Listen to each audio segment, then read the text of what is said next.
So hello guys, स्वागत है आप सभी का हमारे इस यूट्यूब चैनल जय हिंद एकेडमी में। तो जैसा कि ये डीएलएड फोर्थ सेमेस्टर के लिए क्लास चल रहा है साइंस का, जिसमें आपके सिलेबस में है पारिस्थितिक तंत्र के बारे में, यानी कि इकोसिस्टम जिसे इंग्लिश में बोल देते हैं।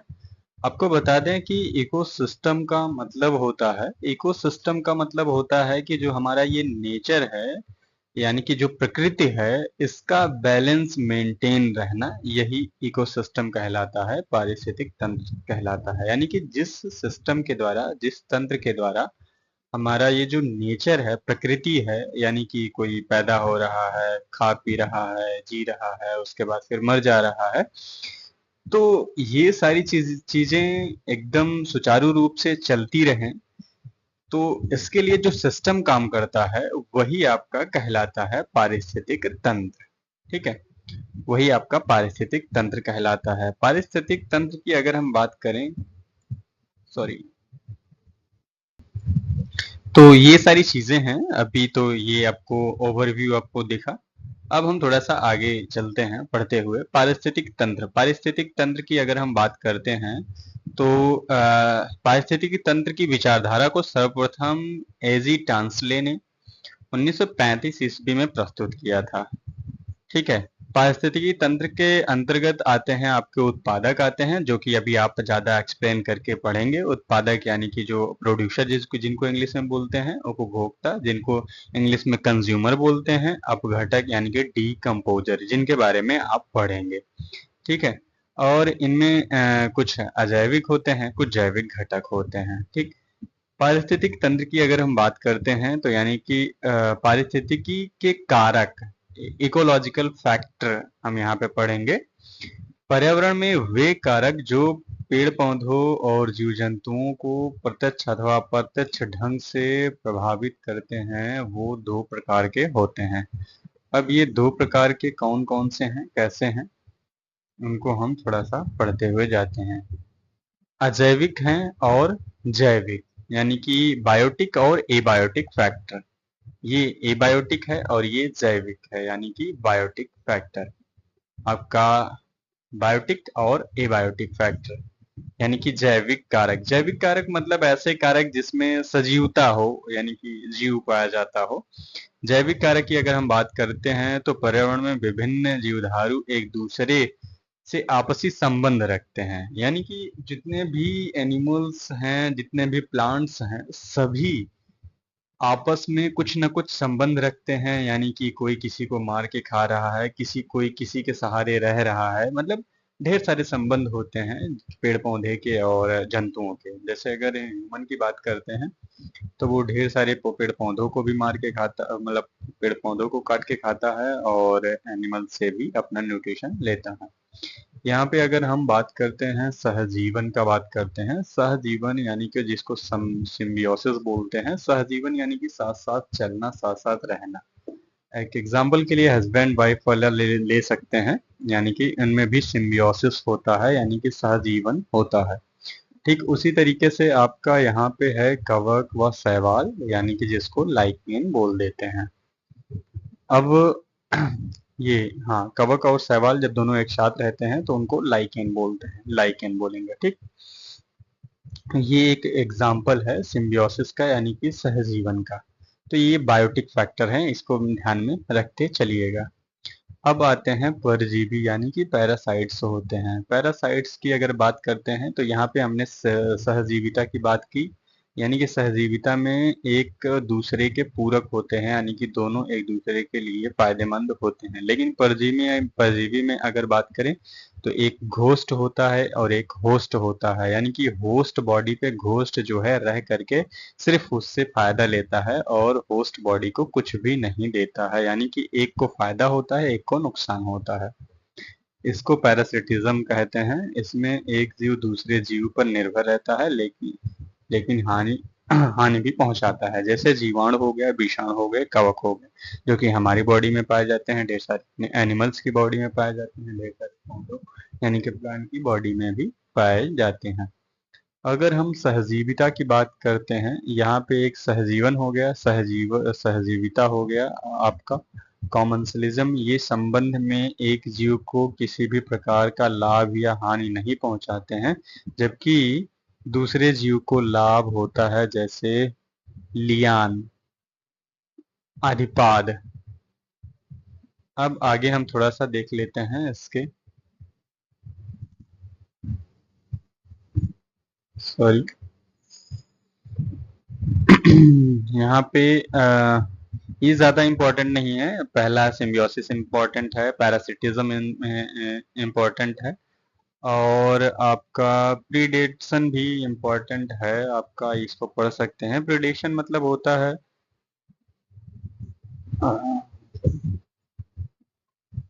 प्रेडेशन का मतलब होता है जो किसी को खा जाए, भक्षण कर जाए, ठीक है, वो प्रेडेटर होते हैं।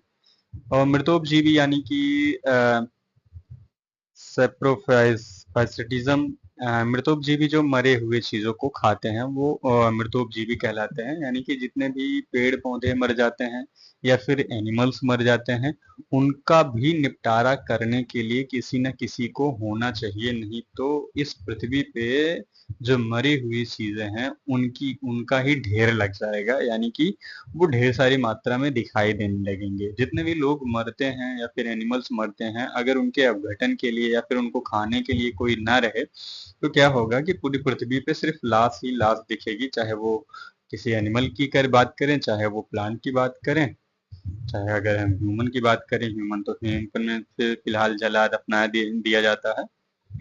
अब हम थोड़ा सा और आगे बात करते हैं यहाँ पे दूसरी चीजों के बारे में। यहाँ पे हम बात करते हैं अब जैविक घटक के बारे में बात करते हैं। ये जैविक कारक थे, अब यहाँ पे हम जैविक घटक के बारे में, पारिस्थितिकी तंत्र के घटक, जिनमें जैविक घटक और अजैविक घटक होते हैं। जैविक घटक की अगर हम बात करते हैं, जैविक घटक कई सारे हैं, जिसमें से आपके आ जाते हैं उत्पादक, उपभोक्ता। उपभोक्ता में कई होते हैं, प्राथमिक उपभोक्ता, द्वितीयक उपभोक्ता और तृतीयक उपभोक्ता आप आते हैं, जिनको टॉप कंज्यूमर बोल देते हैं या फिर टर्सरी कंज्यूमर बोल देते हैं। यानी कि primary consumer, secondary consumer, tertiary consumer या फिर इसी को टॉप कंज्यूमर बोल देते हैं। अब हम बात करते हैं, अब घटक की बात करते हैं, डीकम्पोजर की बात करते हैं।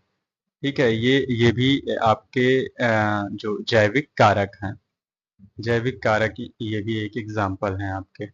जैविक कारक में अगर हम बात करते हैं, उत्पादक की बात करते हैं, तो जितने भी हरे पेड़ पौधे हैं जो अपना भोजन प्रकाश संश्लेषण द्वारा बना करके उसके बाद फिर मतलब यानी कि अपना भोजन बनाते हैं, यानी कि वो ऑटोट्रॉप्स होते हैं, जो अपना भोजन खुद बना सकते हैं, वो उत्पादक कहलाते हैं, जो कि हरे पेड़ पौधों में संभव है क्योंकि वो प्रकाश संश्लेषण कर पाएंगे। ठीक है, अब हम उपभोक्ता भी की बात करते हैं। उपभोक्ता वो होता है जो उत्पादक को खाता है, ठीक है, जो खाता है। और फिर प्राथमिक उपभोक्ता, जिसमें से उपभोक्ता में कई सारे होते हैं। प्राथमिक उपभोक्ता यानी कि जो पेड़ पौधों को खाता है वो प्राथमिक उपभोक्ता।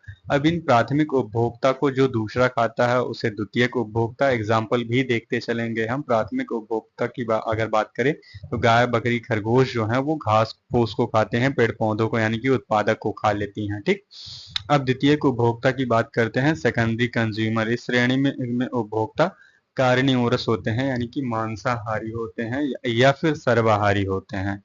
ठीक है, जो मांस और पौधों दोनों को खाते हैं, जैसे कि मनुष्य हो गया, मेढक हो गया, भेड़िया हो गया।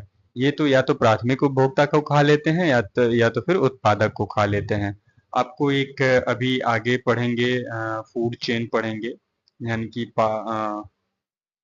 भोजन की श्रृंखला पढ़ेंगे, फूड चेन पढ़ेंगे, उसमें आपको जानने को मिलेगा। अब हम तृतीय उपभोक्ता की बात करते हैं। इस वर्ग में जीव भोजन भोजन प्राथमिक और द्वितीय उपभोक्ता से लेता है। क्या करता है इसमें, या तो तृतीय उपभोक्ता जो होता है या तो द्वितीय से ले लेता है या तो प्राथमिक से ले लेता है। जैसे सांप हो गया, बड़ी मछली हो गई, शेर, बाघ, बाज, यानी कि इसे टॉप कंज्यूमर भी बोल देते हैं। ये हमेशा मांसाहारी होते हैं। ठीक है, टॉप कंज्यूमर, टॉप कार्निवोर्स भी होते हैं, हमेशा मांसाहारी होंगे। अब हम अगर बात करते हैं डीकम्पोजर की बात करते हैं। अब तो इनमें से आपने देखा कि कौन किसको खा रहा है, कैसे किसको, तो ये फूड चेन में आप पढ़ेंगे, फूड वेब में पढ़ेंगे आप, यानी अब यहाँ पे लास्ट में आता है आपका अपघटक यानी कि डिकम्पोजर जिसको बोल देते हैं। डिकम्पोजर की अगर हम बात करते हैं तो इन्हें मृतोपजीवी कहा जाता है। अपघटन या फिर जीवन निर्वाह उत्पादक उपभोक्ता के मृत शरीर को प्राप्त करते हैं, यानी कि इसमें जितने भी हैं प्राथमिक उपभोक्ता, द्वितीयक उपभोक्ता, तृतीयक उपभोक्ता या फिर उत्पादक जो हैं, यानी कि producer, primary consumer, secondary consumer, tertiary consumer, जितने भी हैं जब वो मर जाते हैं तो उनका अपघटन करने का काम करता है ये अपघटक। ठीक है, जिनमें आप एग्जाम्पल ले सकते हैं, जीवाणु हो गया, विषाणु हो गया, प्रोटोजोआ हो गया, कवक हो गया। ये सभी क्या करते हैं, इनके मृत शरीर को खा जाते हैं, यानी कि उनको डिकम्पोज करके, सड़ा गला करके मिट्टी में मिला जाते हैं। यानी कि आपने बार बार कहते सुना होगा कि पंच तत्वों में विलीन हो जाना, तो ये पंच तत्वों में विलीन कर देते हैं, यानी कि मिट्टी के बने थे मिट्टी में चले गए। ये चीजें करने का काम करते हैं अपघटक यानी कि डिकम्पोजर। तो आई थिंक यहाँ तक आपको जरूर समझ में आ गया होगा। अगर कोई डाउट है तो आप कमेंट कर सकते हैं, कमेंट बॉक्स में पूछ सकते हैं। हाँ, अजैविक घटक के बारे में अगर हम बात करते हैं तो जो हमारा इकोसिस्टम है, अभी हमने इस शुरुआत में ही डेफिनेशन में बताई थी कि इकोसिस्टम जो है वो एक प्रकार का प्रकृति को बैलेंस करने वाला सिस्टम है। तो जिसमें से अभी जैविक घटक के बारे में आपने पढ़ा, यानी कि सजीव जितने होते हैं वो क्या कार्य करते हैं। अब हम यहाँ पे अजैविक घटक की बात करते हैं, यानी कि जिनमें जान नहीं पाया जाता है ऐसे घटक क्या कार्य करते हैं। जैविक घटक में अनेक तरह के कार्बनिक अकार्बनिक तथा कार्बनिक तत्व साथ साथ ऊर्जा में सम्मिलित होते हैं जो निम्नलिखित हैं। कार्बनिक तत्व जिसमें ऑक्सीजन हो गया, फास्फोरस हो गया, हाइड्रोजन, नाइट्रोजन, कैल्शियम आदि। अब हम कार्बनिक तत्वों की बात करते हैं तो वसा, कार्बोहाइड्रेट, प्रोटीन। अब अगर जलवायु की बात करते हैं तो प्रकाश हो गया, वर्षा हो गया, तापक्रम हो गया, यानी कि ठंडी, गर्मी, जाड़ा, बरसात, ये सभी सभी जो है वो इन्वॉल्व होते हैं इकोसिस्टम के अंतर्गत। अब पारिस्थितिक तंत्र की क्रिया प्रक्रिया के बारे में बात कर लेते हैं। पारिस्थितिक तंत्र जो है वो किस तरह से होता है, यहाँ पे हम थोड़ा सा लाइन बाय लाइन पढ़ते हुए चल देते हैं। किसी स्थान पे पाए जाने वाले किसी जीव समुदाय का वातावरण से तथा अन्य जैविक समुदाय से परस्पर संबंध होता है। इसी पारस्परिक संबंध से इस तंत्र की प्रक्रिया संचालित रहती है। इसी आधार पर किसी विशिष्ट क्षेत्र में वातावरण, समय समय और जैविक कारक से परस्पर प्रभाव से संपूर्ण जैविक समुदाय की प्रक्रिया को चलाता है। ये आपका हो गया। अब हम देखते हैं आगे। यहाँ पे पारिस्थितिक तंत्र में ऊर्जा परिवर्तन की बात करेंगे, तो यानी कि हम फूड चेन और फूड वेब के बारे में पढ़ेंगे कि किस तरह से उपभोक्ता से प्राइमरी उपभोक्ता, सेकेंडरी, टर्सरी और टॉप में जाता है। तो यहाँ पे अगर हम बात करते हैं तो जो हमारी ऊर्जा यानी कि जो सॉरी उत्पादक होगा, यानी कि पेड़ पौधे होंगे, वो जमीन से ऊर्जा लेते हैं। ऊर्जा का प्रवाह पारिस्थितिक तंत्र में प्रमुख कार्यों में से एक है। पारिस्थितिक तंत्र में ऊर्जा संचयन एवं ऊर्जा उपभोग, ऊष्मीय गति दो मूल सिद्धांतों पर आधारित है। तो ये आप ज्यादा पढ़ने की खास जरूरत नहीं है, आप पढ़ सकते हैं अगर पढ़ना चाहें। हम आगे आपको सिर्फ और सिर्फ मेन चीजें समझाने की कोशिश करते हैं। यहाँ पे आप फिगर में देख सकते हैं, फिगर में दिखाया गया है कि ये फूड चेन कैसे है। ये पहला वाला चेन जो है ये एक प्रकार का चेन है, फूड चेन है। पेड़ पौधे हैं जिनको हिरन ने खाया, फिर हिरन को बाघ ने खा लिया। यहाँ पे पेड़ पौधे हैं जिसको ग्रासेफर यानी कि टिड्डा ने खाया, और टिड्डे को खा लिया मेंढक ने, और मेंढक को खा लिया स्नैक ने, सांप ने, और उसको सांप को ईगल ने खा लिया, चील ने खा लिया। यहाँ पे पेड़ पौधे हैं जिनको बिच्छू ने खाया, बिच्छू को मछली ने खाया, मछली को बगुले ने खा लिया, या फिर किसी पंछी ने खा लिया। तो ये एक प्रकार का फूड चेन है। ठीक है, कौन किसको खा रहा है, यही आपका फूड चेन होता है। अब फूड चेन के बारे में थोड़ा सा और यहाँ पे हम पढ़ लेते हैं। फूड चेन जैसा कि अभी हमने बताया, जिसमें पहला होगा आपका प्रोड्यूसर होगा, और फिर दूसरा होगा प्राइमरी कंज्यूमर यानी कि प्राथमिक उपभोक्ता, फिर द्वितीयक उपभोक्ता, फिर तृतीयक उपभोक्ता, इसी तरीके से होगा। बाद में डिकम्पोजर आएगा आपका, ठीक है, जिसमें पौधे हो गए, कीट हो गए, मेढक, सर्प, पंछी, अभी आपने एग्जाम्पल में देखा वहां फिगर में। तो ये हो गया आपका। अगर हम फूड वेब की बात कर लेते हैं, फूड वेब में कई सारे जो चेन होते हैं, फूड चेन होते हैं, वो आपस में जब मिल जाती हैं तो वो फूड वेब कहलाते हैं। अभी यहाँ पे देख सकते हैं पेड़ पौधे, पेड़ पौधों को आपका हिरन भी आके खा सकता है, ठीक है, गाय भैंस भी खा सकते हैं, और गाय भैंस को भी शेर खा सकता है, और क्या कहते हैं, पंछियों को भी अगर पाए तो शेर खा सकता है, ठीक है। तो ये मतलब एक तरीके से पूरी तरीके से जाल बन जाता है, तो वो आपका कहलाता है फूड वेब कहलाता है, खाद्य जाल कहलाता है। पारिस्थितिक तंत्र में बहुत सी खाद्य श्रृंखलाएं होती हैं जो स्वतंत्र न होकर आपस में जुड़ी होती हैं। ऐसी जटिल श्रृंखला को खाद्य जाल कह देते हैं। जैसे घास को भेड़िया खाता है, शेर खाता है, यहाँ पे एक्चुअली ये जाल नहीं, सीरीज दिखाई गई है अभी जो हमने आपके बारे में आपको बताया कि कई सारी एक आपस में मिल सकती हैं, तो वो खाद्य जाल कहलाती हैं। पारिस्थितिकी यानी कि पिरामिड इको तंत्र में मौजूद विविध संबंधों जैसे संख्या, ऊर्जा एवं बायोगैस को आरेखित द्वारा होते हैं। इसे तंत्र को पिरामिड, अभी पिरामिड के बारे में भी आप ज्यादा डिटेल में पढ़ेंगे अगर पढ़ें तो, हालांकि आपके जो सिलेबस में है बहुत ज़्यादा डिटेल में नहीं है, यहीं तक है, तो आप इतने शॉर्ट में पढ़ेंगे तो ज़्यादा बेटर रहेगा। आई थिंक आपको समझ में ज़रूर आया होगा। अगर कुछ समझ में ना आया हो तो आप कमेंट बॉक्स में ज़रूर कह सकते हैं, बता सकते हैं, अपना ओपिनियन दे सकते हैं। बाकी किसी और दिन इसी टॉपिक को हम फिर से और अच्छे से एक्सप्लेन करने की कोशिश करेंगे, एक्सप्लेन करेंगे।